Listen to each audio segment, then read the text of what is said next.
నమస్తే. MP news మన panel న్యూస్కు స్వాగతం. ఈరోజు పేపర్లోని న్యూస్ చూద్దాం. అయితే ఓకే, రాష్ట్ర మంత్రివర్గ భేటీకి షరతులతో అనుమతి ఇచ్చిన ఈసీ. నిన్న సీఎం రేవంత్ రెడ్డి మంత్రివర్గ భేటీ పెట్టాలంటే కంపల్సరీ ఈసీ అనుమతి కావాలంటే ఢిల్లీ పోతే ఈసీ ఏమందంటే షరతులతో కూడిన అనుమతి ఇచ్చిందట. షరతులతో కూడిన అనుమతి ఏంటంటే జూన్ 4 లోపల మీరు చేయవలసిన పనుల గురించి మాట్లాడడం తప్ప రైతు రుణమాఫీ గురించి వేరే ఎన్నికల్లో విధులు నిర్వహించిన అధికారులతో మాత్రం భేటీ పెట్టి ఇవన్నీ చేయకండి. జూన్ 4 లోపు మీరు జనాలకు ఏం చేయాల్సుకున్నారో ఆ పనుల మీద పెట్టుకోండి, ప్రాబ్లం లేదు. కానీ జూన్ తర్వాత వచ్చిన వార్త మనం చూడొచ్చు. అన్నారం శుద్ధిలపై ఫోకస్, బ్యారేజ్ నుంచి ఈ సీజన్లో పంపింగ్ నిర్ణయం.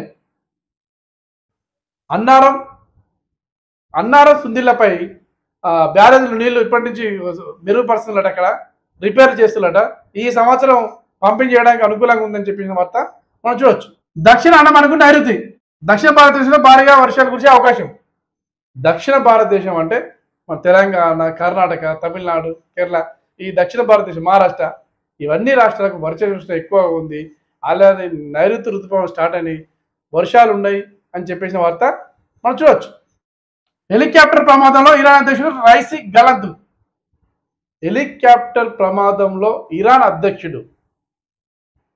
అధ్యక్షుడు రైసీ గల్లంతు. అంటే వర్షాలతోటి పొగమంచుతోటి వాతావరణం అనుకూలించక హెలికాప్టర్ కనపడుతున్నాడు. కొండలు గుట్టలు అడవులలో గాయమైపోయింది.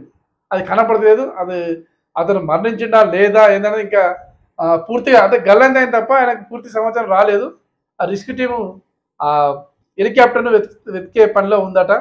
విషయం ఏంటంటే ఆ రైసీ అంటే గల్లంత అయిన రైసీ ఇరాన్ అధ్యక్షుడు ఏదో ప్రాజెక్ట్ ఓపెన్ చేయడానికి పెట్టారు. వాళ్ళ దేశంలో ప్రాజెక్టు ఉంటే ఓపెన్ చేసి వస్తున్న క్రమంలో ఈ పొగమస్తోనో మరి వర్షాలతోనో ఏమో తెలియదు కానీ హెలికాప్టర్ మొత్తం గల్లందట. దాంట్లో రైసీ అంటే ఇరాన్ అధ్యక్షుడు రైసీను విదేశాంగ మంత్రి ఉన్నాడట. ఇక వీళ్ళు ఇద్దరు గాయమైనట్టుగా మనకు వార్త ఉంది. దీంతో హుటాహుటిన అమెరికా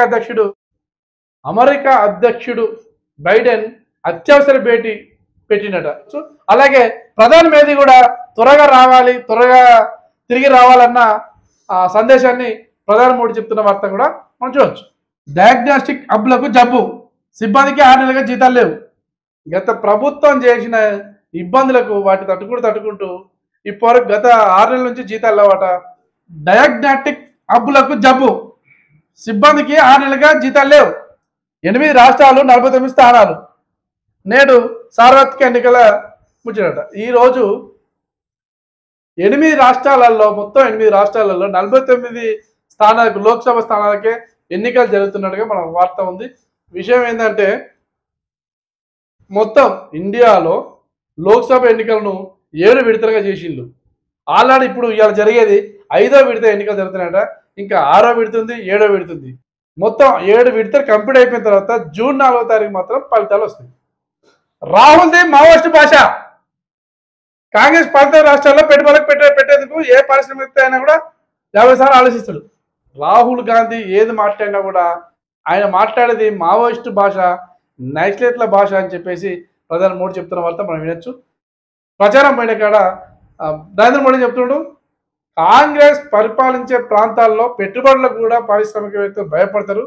అసలు రాహుల్ మాట్లాడే మాటలు నక్సలైట్లు మాట్లాడలేకున్నాయి, మావోయిస్టులు మాట్లాడలేకున్నాయి అని చెప్పిన వార్త మనం చూడొచ్చు. అసలు వాస్తవంగా రాహుల్ ఎక్కడన్నా మావోయిస్టుగా మాట్లాడిందా లేకపోతే నక్సలైట్లో మాట్లాడిన వార్త జనాలు గమనించారు. వాళ్ళు చెప్తే మనడు కాదు.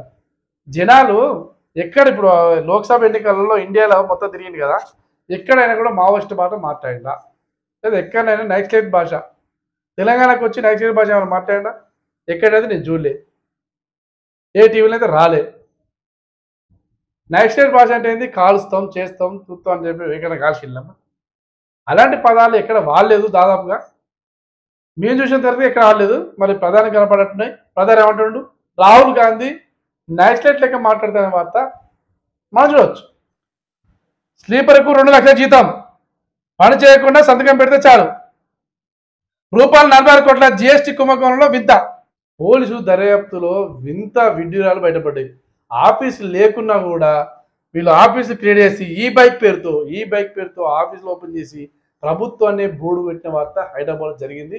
దాంట్లో పోలీసులు ఛేదించి వీళ్ళు ఆఫీస్ పోకుండా కూడా ఆఫీస్ పోయినట్టు సంతకాలు పెట్టుకోవడం, ఈ ఈ ఈ కామర్స్ ఈ బైక్ పేరుతో సంస్థలు ఏర్పాటు చేసి దాంట్లో పెట్టుబడి పెట్టినట్టుగా అన్ని క్రియేట్ చేసి ప్రభుత్వాన్ని బోర్డు పెట్టిన వార్త మనం చూడొచ్చు. కోడ్ ఉల్లంఘన, కేటీఆర్ పై చర్యలు ఈసీ ఆదేశం. ఎన్నికల్లో ఈసీ ఆదేశాలు బేఖాతరు చేసి కోడ్ను ఉల్లంఘన చేసినందుకు కేటీఆర్ పై చర్యలు తీసుకోవాలని చెప్పేసి ఈసీ ఆదేశించిన వార్త మనం చూడొచ్చు. ఇవి ఈరోజు వార్తలు.